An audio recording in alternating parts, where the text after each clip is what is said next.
अगर आप एक रेस्टोरेंट या फूड स्टार्टअप ओपन करने की सोच रहे हैं तो आपके ऊपर से जीएसटी की लायबिलिटी को हटा दिया गया है।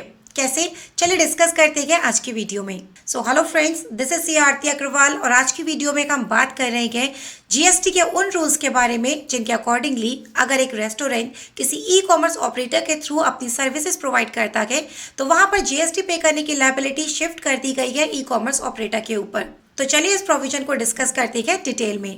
तो देखिए, सबसे पहले पिक्चर में आया सेक्शन 9 सब सेक्शन 5 जो कवर करता था मेनली 3 सर्विसेज को।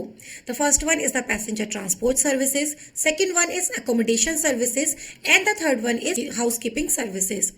अब ये सेक्शन ये कहता था कि अगर ये सर्विसेज प्रोवाइड करी जाती हैं किसी ई कॉमर्स ऑपरेटर के थ्रू, तो अगर हम अकोमोडेशन सर्विसेज की बात करते हैं तो आप मेक माई ट्रिप या ओयो का एग्जाम्पल ले सकते हैं।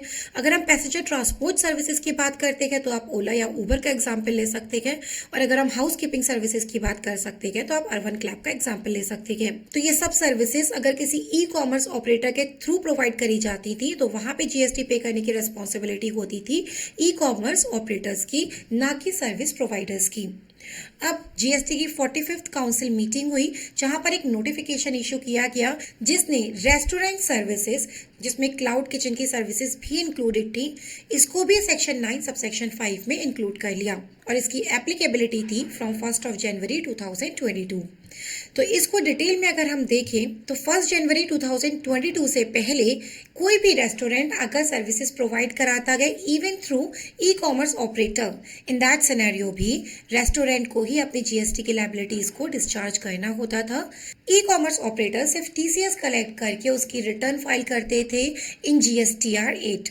अब ई कॉमर्स ऑपरेटर्स को कब टीसीएस कलेक्ट करना होता है रेस्टोरेंट्स पर, इसके बारे में हम नेक्स्ट वीडियो में बात करेंगे, बट उसके लिए आपको इस चैनल को सब्सक्राइब जरूर करना होगा।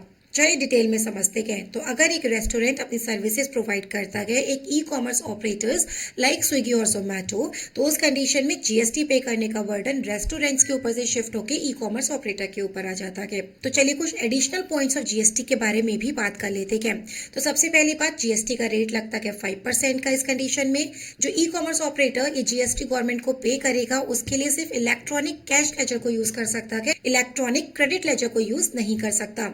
नेक्स्ट पॉइंट है कि जीएसटी का आईटीसी भी ई कॉमर्स ऑपरेटर क्लेम नहीं कर सकता है। एंड फोर्थ पॉइंट है, चाहे एक रेस्टोरेंट रजिस्टर्ड है या अनरजिस्टर्ड है, इस बात से इस प्रोविजन की एप्लीकेबिलिटी पे कोई फर्क नहीं पड़ता।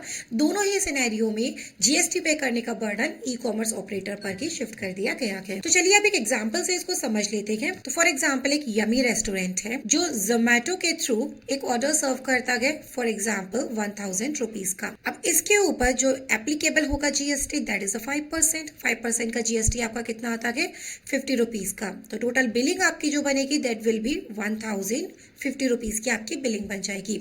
अब इस कंडीशन में ये जो 50 रुपीज का जीएसटी है इसको गवर्नमेंट को पे करने की लायबिलिटी किसकी होगी?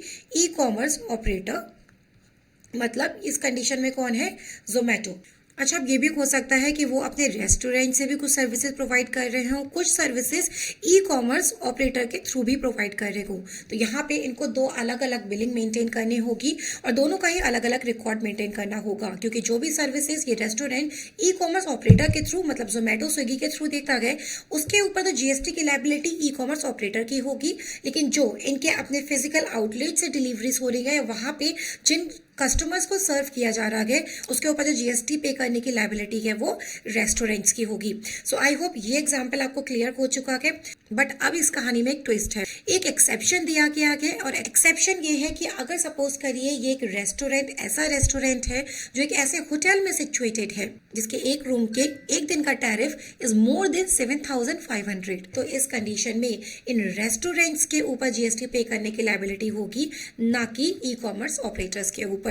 चलिए इस चीज को भी अगर हम एक एग्जांपल से समझने की कोशिश करते हैं तो सपोज करिए ये जो हमारा यमी रेस्टोरेंट है ना, ये हमारे होटल ताज में है।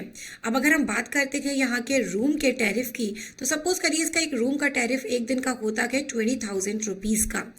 सो इन दैट सिनेरियो अगर ये रेस्टोरेंट डिलीवरी देता है, सपोज करिए स्विगी से अगर डिलीवरी देता है और इनका बिलिंग बैठता है 5,000 रुपीज का, तो ये जो 5000 रुपीज़ बैठक है और इस पर इनकी बिलिंग आती है 5000 रुपीज़ की, तो इसके ऊपर जीएसटी कितना लगेगा 18% का, जो कितना आता है 900 रुपीज़ का। अब इस 900 रुपीज़ को पे करने की जिम्मेदारी किसकी होगी? ये होगी यम्मी रेस्टोरेंट्स की, ना कि स्विगी की।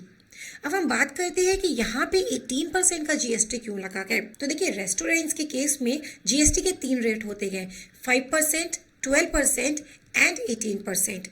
अलग अलग सिनेरियोज में अलग अलग रेट लगते हैं। ये 18% का रेट जो है तब लगता है जब ये रेस्टोरेंट ऐसे होटल से अपनी सर्विसेज दे रहा हो जिसका room tariff is more than 7500 rupees. इसको भी हम डिटेल में समझेंगे अपनी नेक्स्ट वीडियो में, बट अगेन इस चैनल को सब्सक्राइब करना मत भूलिएगा, जिससे जो भी हम अपनी रेलिवेंट वीडियोस बना रहे हैं ना रेस्टोरेंट की सीरीज पे, ये आपके लिए काफ़ी यूजफुल होंगी, स्पेशली अगर आप एक रेस्टोरेंट ओपन करने की सोच रहे हैं या फिर आप एक फूडी हैं। ओके, आई होप रेस्टोरेंट के ऊपर हम जो सीरीज बना रहे हैं वो आपको ज़रूर पसंद आ रही होगी। इस टॉपिक पे हम एक पूरी सीरीज बना रहे हैं जिससे रिलेटेड वीडियोस मैंने अपने डिस्क्रिप्शन बॉक्स में भी दे दी है और आई बटन पे भी लिंक कर दी है, उनको चेकआउट जरूर कर लीजिएगा। इस वीडियो को शेयर एंड लाइक करना मत भूलिएगा और इस चैनल को सब्सक्राइब तो जरूर कर लीजिएगा। चलिए मिलते हैं इस सीरीज की नेक्स्ट वीडियो के साथ, तब तक के लिए थैंक यू सो मच।